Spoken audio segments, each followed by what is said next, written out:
It's a frozen dawn in early 1944.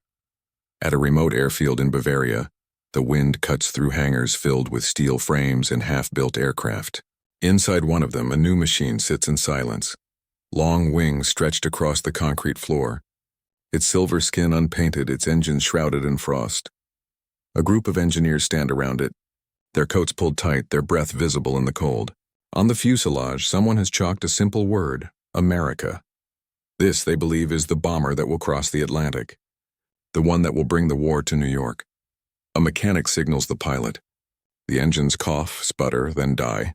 Again. A faint trail of smoke curls upward, fading into the cold air. Outside, the distant thunder of Allied bombers echoes from the west. Real planes, flying high, unchallenged. For a moment, the German engineers say nothing. They just stare at the machine that was supposed to change everything, yet can't even lift off. Because by the time Germany tried to copy America's B-29, the skies already belonged to someone else. By 1943, the war in the air had become a war of endurance and industry. Over Europe, thousands of Allied bombers darkened the sky each morning. From England, B-17s and B-24s set out in endless waves toward the factories of the Ruhr, Hamburg, and Berlin. The Luftwaffe that once dominated Europe was now on the defensive, its squadrons bleeding men and machines faster than Germany could replace them. Across the Atlantic, another kind of bomber was taking shape. In 1942, Boeing's engineers had begun work on a project so advanced it barely seemed real: the B-29 Superfortress. A massive four-engine bomber, larger and faster than anything before it, designed to fly higher, farther, and with heavier loads than any aircraft in existence. For the Americans, it was more than just a bomber. It was a flying symbol of industrial power. It had pressurized cabins allowing crews to fly above 30,000 feet without oxygen masks. Its remote-controlled gun turrets were guided by electronic sights. And its Wright R-3350 engines could push it across continents, all while carrying nearly 10 tons of bombs. When the first B-29 took flight in September 1942, few outside Boeing understood what it meant. But by 1944, the Superfortress would change the course of the air war, and the war itself. Germany's high command watched from afar with growing alarm. They already faced thousands of Allied bombers hitting their cities every day, and now the enemy was creating a machine that could strike from thousands of miles away. A plane that could take off from America, cross the Atlantic, and bomb Berlin, or worse, never be caught. Inside the Reich Air Ministry, RLM, meetings turned tense. Reports from intelligence officers hinted at the B-29's long-range and altitude performance. If the Allies could fly bombers beyond the reach of German interceptors, the war was lost. Hermann Göring, head of the Luftwaffe, demanded answers. He wanted a German equivalent, a bomber that could cross oceans and strike back. The project was soon given a name that carried both hope and delusion: Amerika Bomber. But there was a problem. Germany's aircraft industry, once the envy of the world, was collapsing under Allied attacks. Aluminum was scarce. Skilled labor was disappearing to the front. Fuel was being rationed. Even experienced pilots were running out. While America's factories built a B-29 every day, Germany struggled to finish a single prototype of anything new. Still, the idea would not die. In the corridors of Messerschmitt, Junkers, Heinkel, and Focke-Wulf, engineers began sketching their visions of a long-range heavy bomber. Some imagined a stretched version of the Heinkel He-177. Others proposed entirely new machines: the Messerschmitt Me-264, the Junkers U-390, and the Heinkel He-277 among them. Each promised the same impossible thing: a bomber that could reach America, drop its load, and return. Yet beneath the paper drawings and patriotic slogans, every engineer knew the truth. They didn't have the engines, materials, or time. By late 1943, Germany's skies no longer belonged to them. Allied P-51 Mustangs now escorted bombers deep into the Reich. Every day, factories and airfields burned. Every night, British Lancasters turned cities into firestorms. And yet, in the middle of that chaos, German engineers were ordered to build a plane that could cross an ocean. That impossible goal, born from fear and pride, would define the last years of the Luftwaffe's bomber dream. As 1944 began, a new race quietly started inside Germany. to build something that could match the American B-29. But before a single prototype could prove itself, the Luftwaffe would face its greatest industrial and moral test: how to fight a war they no longer had the power to win. The order came quietly, sometime in early 1942. The Luftwaffe's technical office issued a directive: develop a long-range bomber capable of reaching the American East Coast and returning to Europe. To the engineers, it sounded like madness. But on paper, it became one of Nazi Germany's most ambitious military programs, the Amerika Bomber project. 4 of Germany's major aircraft firms, Messerschmitt, Junkers, Heinkel, and later Focke-Wulf, were asked to submit designs. Each company believed it could deliver the future. Each soon discovered the same wall: physics, production, and fuel. Messerschmitt was first to step forward with the Me 264, a sleek, 4-engine design that promised to fly more than 9,000 kilometers. Its frame was light and aerodynamic, inspired by the company's success with the Me 262 jet fighter. But there was one fatal issue: the engines. Germany never had a reliable high-power engine for long-range flight. The Me 264 used the BMW 801D, a radial engine strong enough for fighters and medium bombers, but hopelessly underpowered for a heavy transatlantic machine. The prototype managed to lift off in 1942, flying with limited success. It was fast and graceful in appearance, but its wings strained under the load and its engines overheated constantly. On paper, it was the German B-29. In reality, it could barely reach Spain. At Junkers, engineers took a different approach. Their Ju-390 was a stretched 6-engine version of the existing Ju-290 transport aircraft. It was heavy, slow, but had long wings and extra fuel tanks. A few test flights took place in 1943, and the Ju-390 even managed a journey over the North Sea, leading to myths that it reached as far as Newfoundland. But the truth was far less dramatic. The aircraft struggled to climb above 20,000 feet and had stability issues that made long missions impossible. Heinkel's proposal, the He-277, looked promising on paper: powerful engines, better aerodynamics, and an internal bomb bay like the B-29. But Heinkel's factory had already been bombed multiple times, and resources were so limited that the design never moved beyond partial assembly. Then came Focke-Wulf with the TF-400, a massive 6-engine design with the option for 2 jet boosters. It was the most futuristic of all, an aircraft that could have matched the B-29's altitude and range. Yet it remained trapped on paper, canceled before the first metal was cut. The deeper problem wasn't design, it was reality. By 1944, Germany's entire aircraft industry was fighting to survive. Fuel shortages forced training to be cut in half. Aluminum was diverted from bombers to emergency jet projects. Skilled workers were conscripted or killed in air raids. Factories in Bremen, Dessau, and Augsburg were flattened by Allied bombing. Each time a new bomber was proposed, it was delayed, then canceled. Each time an engine was promised, it was diverted to a fighter program instead. Even the engineers began to lose faith. "We could design anything," one former Junkers engineer later recalled, "but we could build nothing." Meanwhile, Allied production reached industrial heights Germany couldn't imagine.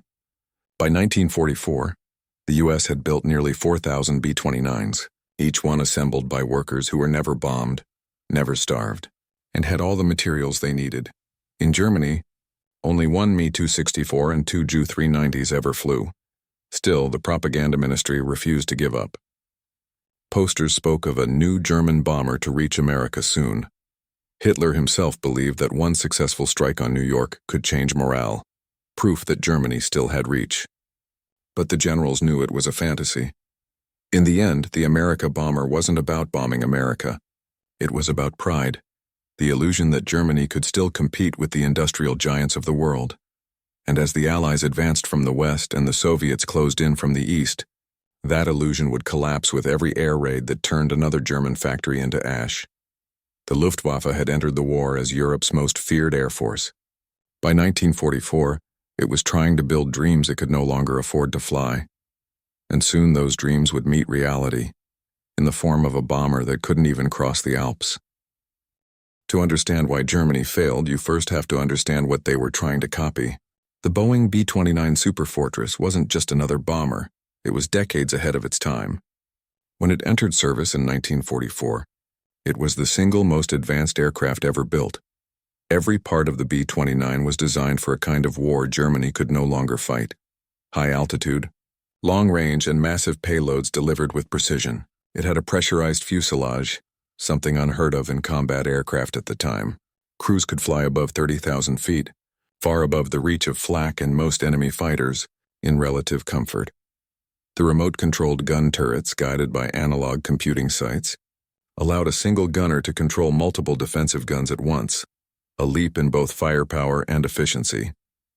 The bomb bay was vast, split into two sections by a central catwalk. And the engines, massive Wright R-3350 duplex Cyclones, gave it power few planes could match, even if they were temperamental and complex to maintain. But the real strength of the B-29 wasn't just its design. It was how all those innovations worked together. The aircraft could fly 3,000 miles, carry 10 tons of bombs, and still return home. It could strike from bases in India, China, or later the Pacific Islands, something no other bomber on Earth could do in 1944. To German engineers looking through intelligence reports, it must have seemed almost alien. They had spent years perfecting aircraft like the He-111, Do-217, and He-177, all capable machines, but limited to shorter ranges and lower altitudes. None could match the Superfortress's mix of range, power, and reliability. The B-29 also came with something Germany couldn't replicate: a logistical ecosystem. Every mission required thousands of ground crew, miles of runways, and factories producing parts at a speed no European nation could match. The plane wasn't just a weapon. It was the centerpiece of a system built to wage global war. To the Luftwaffe, the B-29 was terrifying not because of what it dropped, but because of what it represented: a level of industrial and technological coordination Germany simply didn't possess anymore. While American engineers perfected the B-29, German engineers were running out of light bulbs. That contrast defined the war's later years. In the United States, factories in Wichita, Marietta, and Seattle ran day and night. Entire neighborhoods were built to house workers. Assembly lines stretched for miles, producing fuselages, wings, and engines like clockwork. Women took over factory floors while men served overseas. Everything, aluminum, rubber, oil, fuel, was available. By 1944, the U.S. aircraft industry produced more planes each month than Germany could build in half a year. And every B-29 that rolled off the line came with a full support network: spare parts, maintenance manuals, trained crews, and fuel waiting at forward bases across the Pacific. Germany's situation couldn't have been more different. By the time the Amerika Bomber projects began, Allied bombers had already destroyed most of Germany's production centers. The famous ball-bearing plants in Schweinfurt, the engine factories in Augsburg, and the assembly lines at Regensburg were all in ruins. Every week brought new shortages. When Messerschmitt engineers asked for high-grade aluminum for the Me-264, the RLM sent recycled scrap. When Junkers requested skilled metal workers for the U-390, they were told to use forced labor instead: men and women who were untrained, exhausted, and often working under brutal conditions. Fuel became so scarce that prototype tests were delayed for weeks at a time. Even simple tasks like transporting wings or engines from one facility to another became dangerous. Allied P-47s and P-51s strafed roads and rail lines across Germany, turning logistics into chaos. The difference was total. America built the B-29 as part of an expanding war machine. Germany tried to build its copy while its world was collapsing. Every German aircraft company operated like a bunker, cut off, scrambling for parts, designing in the dark. Engineers worked by candlelight in underground factories, knowing the Allies could strike at any moment. Even the most brilliant designs, the jet-powered Me-262 or rocket-driven Me-163, couldn't save the Reich from running out of everything that made a modern air force possible. By the time the B-29 appeared over the Pacific, Germany's hopes for a strategic bomber were just drawings, burned in the ashes of bombed-out factories. The war had shifted beyond design brilliance.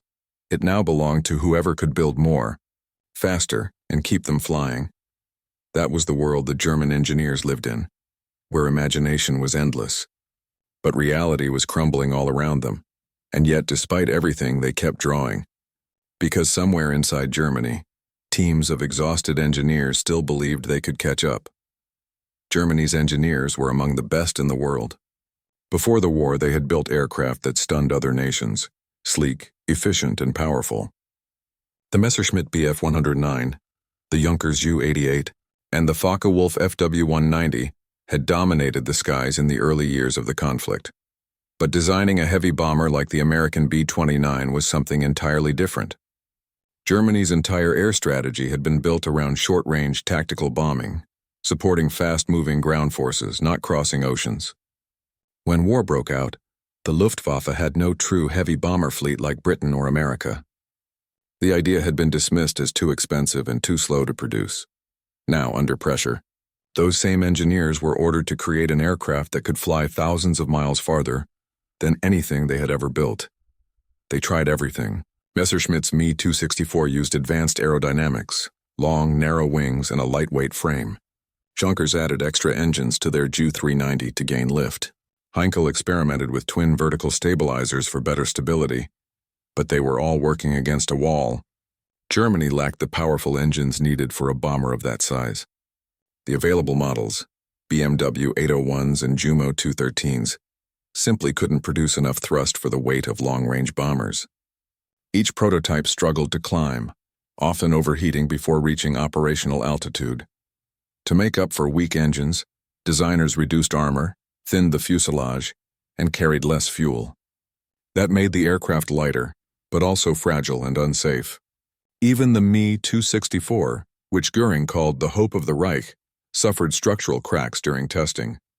One test pilot described it as flying a glider made of glass. What Germany faced wasn't a lack of intelligence. It was a lack of materials, manpower, and time. While American engineers worked in clean labs with full supplies, German designers worked in underground tunnels beneath mountains, surrounded by noise, dust, and fatigue. Each aircraft that took shape in those years, the Me-264, Ju-390, He-277, became a symbol of ambition trapped by reality. On paper, they looked like the future. In flight, they barely held together. Behind the engineering madness was one man's obsession. Adolf Hitler had long dreamed of a weapon that could strike America. To him, the idea wasn't just military, it was symbolic. He wanted to show that the Third Reich could reach across the ocean and hit back at the enemy of Europe. In 1943, during a meeting at the Berghof, Hitler asked his air marshals a question that sounded almost like a threat. "When will I be able to see the smoke of New York from my window?" The Luftwaffe generals knew the truth. Such a mission was impossible. Even if a bomber could cross the Atlantic, it couldn't carry enough bombs to cause serious damage, nor could it return without refueling. Still, no one dared tell him outright. The Amerika Bomber became more than a project. It became a promise, a fantasy that the Reich could still match America's reach. Göring fed that belief, assuring Hitler that new long-range aircraft were on the way. But behind the scenes, the Luftwaffe was collapsing. Airfields were being destroyed faster than they could be repaired. Factories were running on emergency power. Engineers who built prototypes one month were drafted into ground defense units the next. Every delay, every failed test brought more pressure. The Reich Air Ministry began to lose faith.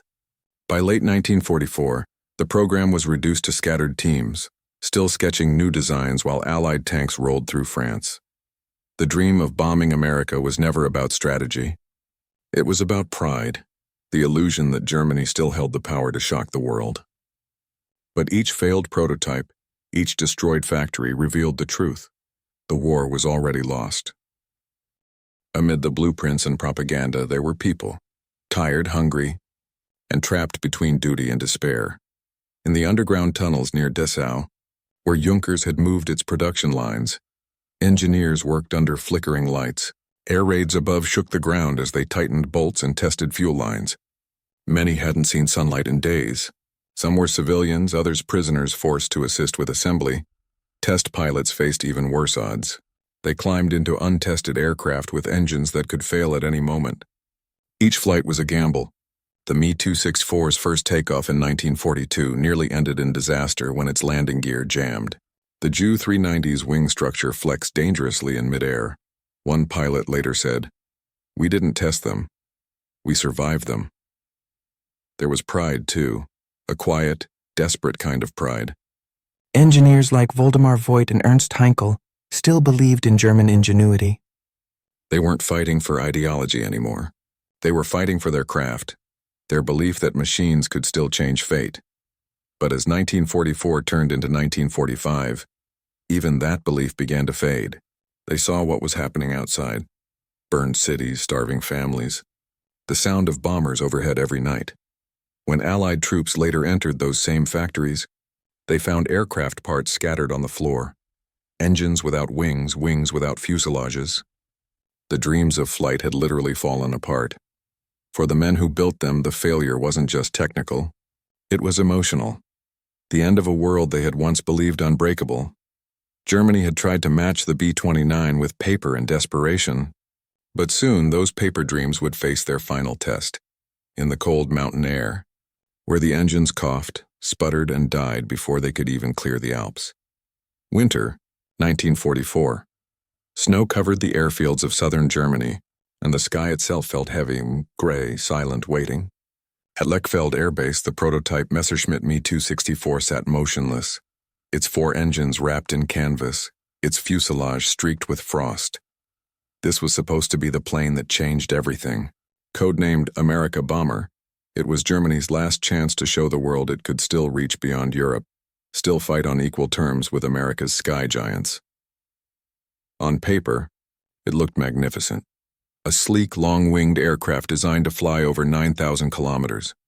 The engineers had promised that one day it could carry bombs across the Atlantic, strike New York, and return home. But the paper had lied. The engines were underpowered. The frame was fragile. Fuel capacity was a nightmare. Each time the mechanics tried to start the engines, one of them overheated within minutes. Maintenance crews fought freezing winds and dwindling supplies of aviation fuel, the kind of shortages that made even a single test flight an expensive gamble. Still, they tried.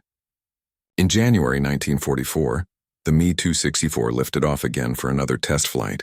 The airfield shook as its 4 propellers clawed at the air.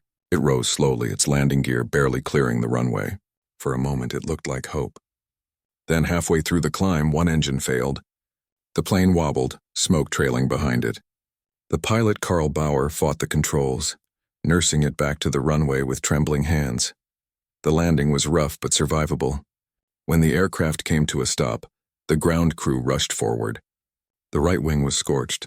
One engine was ruined. Inside the cockpit, the instruments still trembled from vibration. Messerschmitt's engineers knew what this meant. The dream was slipping away. Each test flight drained what little fuel and parts remained. Allied bombers had already destroyed several engine plants, making replacements almost impossible. Even worse, the Luftwaffe's leadership had begun to lose patience.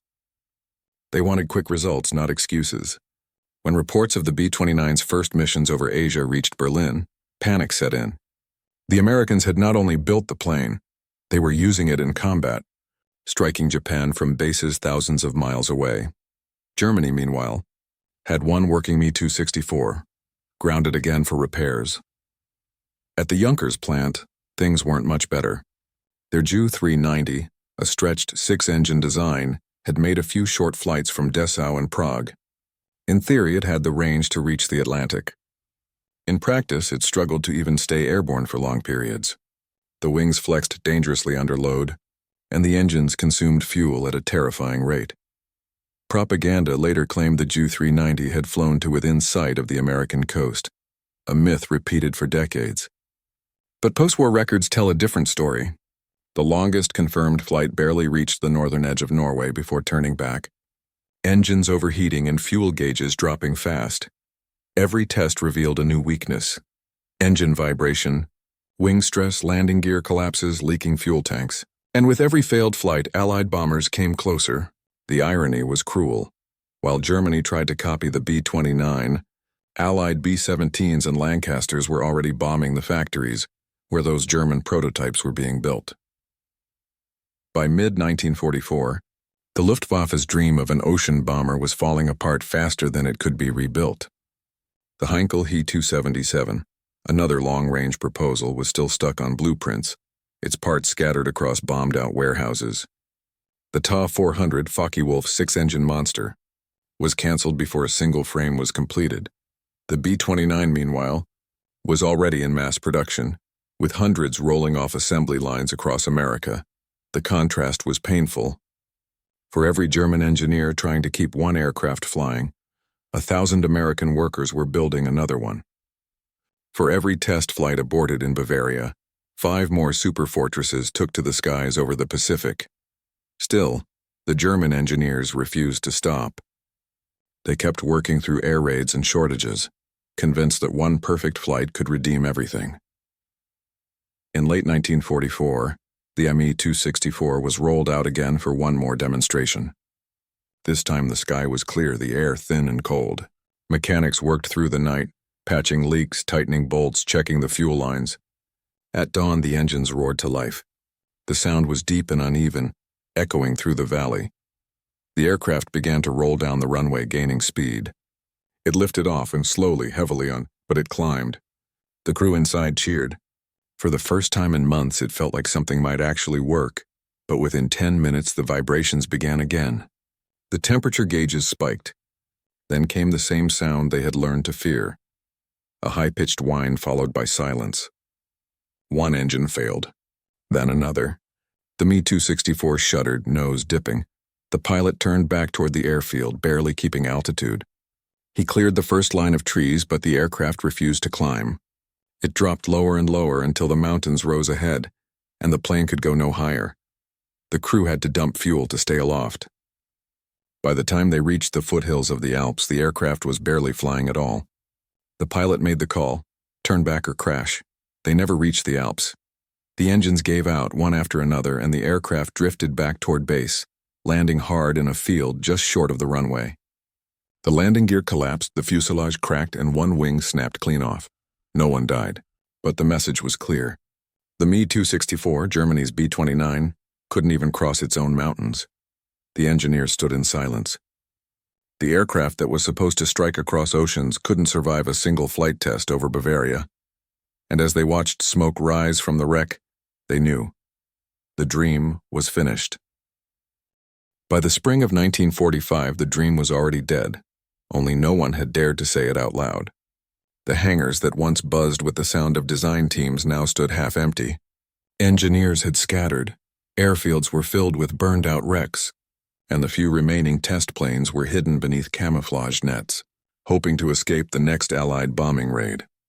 The Amerika Bomber project, which once promised to bring the war to America's doorstep, was now buried under a mountain of reports, delays, and broken machinery. At the Messerschmitt plant in Augsburg, the surviving Me-264 prototype lay grounded for good. It wasn't just damaged, and it was finished.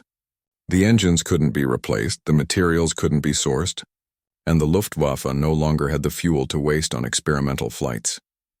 The airfield where the Me-264 once roared to life was now used for a far grimmer purpose: loading the wounded, evacuating civilians, and burning papers before the Allies arrived. At Dessau, the Junkers team faced the same fate. Their once proud Ju-390 sat stripped of its engines, its metal skin cannibalized for other aircraft. The engineers who had spent years on its design were ordered to shift to emergency fighter projects, jet interceptors, suicide missions, anything that might slow the Allied advance, but deep down, they all knew it was too late.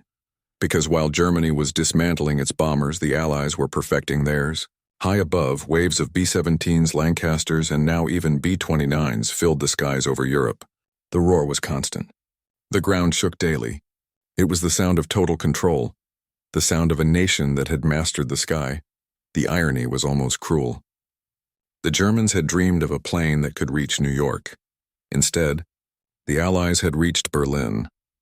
In February and March of 1945, massive air raids flattened what was left of Germany's aviation industry. At Oberpfaffenhofen, the Heinkel factory, where the He-277 was being developed, was bombed into ruins. Blueprints burned, test parts melted, engineers fled into the forests to survive. Even if Hitler had ordered the program to continue, it wouldn't have mattered. There were no factories left to build engines, no fuel refineries to power them, no crews left to fly them. Still, the propaganda machine kept running. Berlin radio continued to claim that a super bomber was in development, one that would soon deliver a final blow to America. But inside the Luftwaffe's headquarters, officers knew the truth. The Reich couldn't even defend its own airspace, let alone cross the ocean. Some historians later said that Germany's greatest weakness wasn't technology, but time. The B-29 represented everything Germany no longer had: resources, manpower, stability, and most of all, years to experiment and improve. By the time Germany tried to build its own superfortress, its cities were already burning, its factories bombed, and its engineers running on candlelight. In the last weeks of the war, Allied soldiers entered several half-destroyed hangars across Bavaria and northern Germany. Inside, they found what was left of the dream: twisted fuselages, unfinished wings, and hand-drawn sketches of a bomber that never truly flew. One American officer reportedly laughed when he saw the chalk writing still visible on a wall. "Project America." He said, "They couldn't even get past the Alps," and that was the truth. Germany's version of the B-29 never reached the Atlantic, never saw combat, never flew a single successful mission. The war in the air was already decided, not by one superplane, but by thousands of working ones. Mass production, not miracle designs, had won the skies. The Me-264, Ju-390, He-277, all gone before they ever really began. And as the Allies rolled into Germany, the last engineers quietly burned what was left of their plans, knowing that the dream of the Amerika Bomber would never rise again. By May 1945, the war in Europe had ended. The Luftwaffe no longer existed as a fighting force. Its planes, once feared across Europe, were either destroyed, captured, or abandoned. Among the ruins of Germany's airfields and factories, Allied teams began to uncover the remnants of the so-called Amerika Bomber: prototypes, engines, blueprints, and test reports. At the Messerschmitt plant in Augsburg, engineers had left the Me-264 prototype abandoned on the runway. Its engines were removed, its fuselage cracked from rough landings and improper storage. Allied investigators measured every component, taking notes, photographs, and sometimes parts back to England or the United States for study. They wanted to know, how close had Germany really come to building a bomber that could match the B-29? The answer was sobering.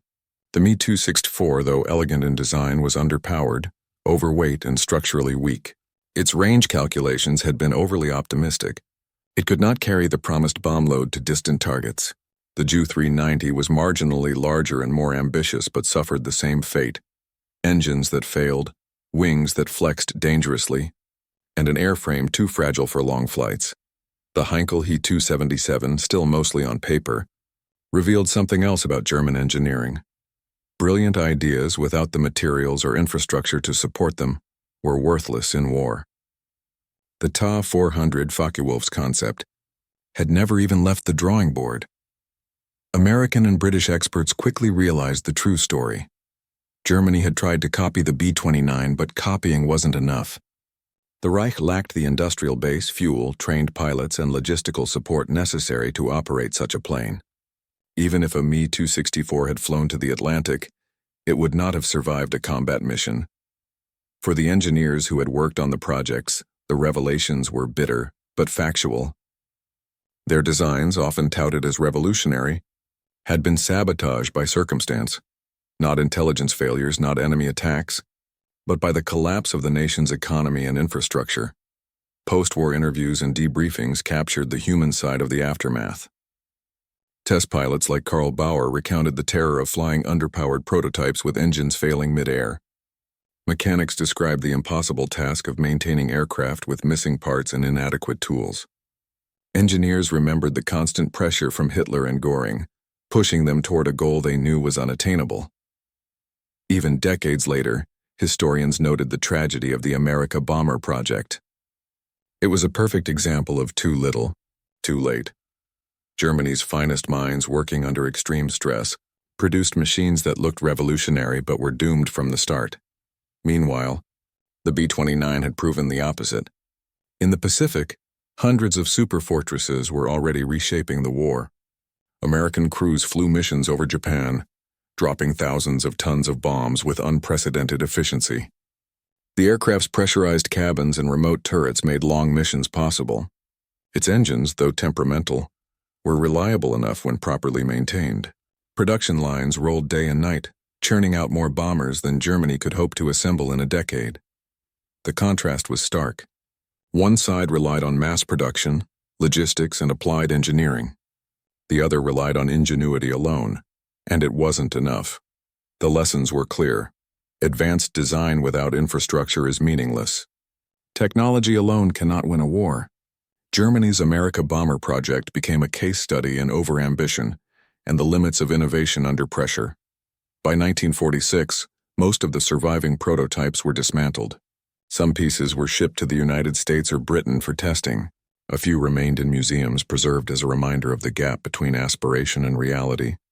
Even today, the Me-264 and Ju-390 are symbols of what might have been if Germany had the resources, time, and industrial power. Instead, they remain a cautionary tale, a dream of striking America from the skies that could not even clear the Alps. With the war over, historians and engineers began piecing together the true story of Germany's Amerika Bomber projects.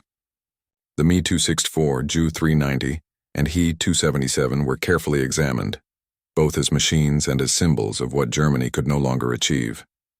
The verdict was unanimous. These aircraft were ambitious in design, but crippled by circumstance. They revealed brilliant engineering thinking, but also the limits of ingenuity under pressure. Even if the prototypes had been completed, they could not have matched the B-29's operational capabilities. Meanwhile, the B-29 Superfortress had already proven its worth. By the end of 1945, American crews had flown thousands of missions over Japan, dropping bombs that directly contributed to ending the war. The aircraft's long range, high altitude, and large payload demonstrated the advantage of industrial scale combined with engineering innovation, a level Germany simply could not achieve. Post-war, some German engineers were recruited by the United States and the Soviet Union under programs like Operation Paperclip. The designs, experiences, and technical knowledge gained from the Me-264 and Ju-390 informed early post-war aircraft projects. Concepts like pressurized cabins, long-range heavy bombers, and advanced aerodynamics were studied and adapted. In a sense, Germany's failure became a building block for future aviation. Yet the human cost of the project remained undeniable. Engineers, test pilots, and factory workers had labored under impossible conditions, often risking life and sanity for machines that would never succeed. Their work, while innovative, could not overcome shortages of aluminum, fuel, or trained personnel, or the relentless bombing that destroyed infrastructure faster than it could be replaced. The Amerika Bomber program also left a lasting strategic lesson. Air power, once dominated by skill and bold design, had shifted decisively toward production, logistics, and sustainability. One extraordinary machine could not win a war. Only fleets of operational, maintainable aircraft, supported by industry and supply lines, could dominate the skies. Germany's attempt to copy the B-29 was not just a failure of technology, it was a failure of timing and capacity. By the time the first prototypes took flight, the Allies had already mastered strategic bombing on a scale Germany could not match. The Reich's grand ambitions collided with reality, and reality won. Even today, aviation enthusiasts and historians look at the Me-264 and Ju-390 with fascination. They are reminders of what might have been, aircraft capable of crossing oceans, carrying heavy loads, and challenging distant enemies. But they are also cautionary examples. Brilliance alone cannot substitute for infrastructure, planning, or resources. The failure of the Amerika Bomber underscored another truth. In war, innovation must be paired with practicality. Germany's engineers were talented, but talent cannot overcome missing materials, destroyed factories, or a nation under siege. Their aircraft became relics, lessons, and museum pieces rather than weapons of war. In contrast, the B-29 proved the effectiveness of combining innovation with production power. Its success marked a turning point in strategic bombing, showing the world that industrialized warfare was as important as tactical brilliance. Ultimately, the Amerika Bomber project remained a footnote in the history of World War II. Its significance was not in its ability to strike America, it never did, but in what it revealed about Germany's decline. The Reich could no longer compete on the global stage of warplanes. despite having some of the best engineers in the world. The wrecked fuselages, abandoned prototypes, and blueprints left behind were silent witnesses. They told a story of ambition, desperation, and the limits of what could be achieved in a nation under siege. Germany had tried to copy the B-29, but in the end, it could not even cross the Alps. The story of Germany's Amerika Bomber is not just a tale of airplanes. It is a story of ambition colliding with reality, of ingenuity constrained by circumstance, and of dreams measured against the unyielding laws of physics and industry. Germany's engineers had the vision. They imagined a plane that could cross oceans, strike distant cities, and shift the course of the war. On paper, their designs were remarkable, sleek, powerful, and futuristic. But vision alone could not make wings bear impossible weight. Engines push through endless distance, or factories survive relentless bombing. In contrast, the B-29 Superfortress symbolized the strength of combining imagination with scale. American engineers, pilots, and factory workers turned innovation into production, theory into operation. They proved that technological breakthroughs are only as powerful as the systems that support them: fuel, materials, skilled labor, logistics, and time. The failed German bombers also reveal the human side of war. The engineers, pilots, and factory workers labored under immense pressure, knowing that every misstep could be fatal. Their courage, focus, and persistence were real, even if the machines they built could not fulfill the promises made by leaders desperate for hope. Yet there is a deeper lesson. Ambition without means can become a haunting echo. Germany's dream of bombing New York never moved beyond blueprints and short test flights. The aircraft could not even cross the Alps. And in that failure lies a truth about the nature of warfare. Innovation and human endeavor.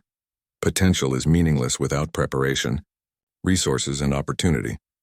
History remembers the Me-264, the Ju-390, the He-277, not as weapons of devastation, but as monuments to ambition, to the intersection of genius and impossibility. They remind us that some battles are lost not on the field but in factories, laboratories, and the fragile balance between dreams and reality. The Amerika Bomber project ultimately shows that technological brilliance must be paired with industrial might, timing, and logistics. A single great machine cannot win a war, but it can illuminate the human drive to reach beyond limits, even when those limits are insurmountable. And in the end, as the smoke rose from bombed-out airfields and broken fuselages lay in silent fields, one truth remained clear. Germany had tried to match the B-29, to cross oceans and strike distant shores. But the mountains of reality, both literal and figurative, had proven higher than any ambition. The dream ended there, over the Alps, leaving only lessons for the future and a story of what it truly means to reach too far too late.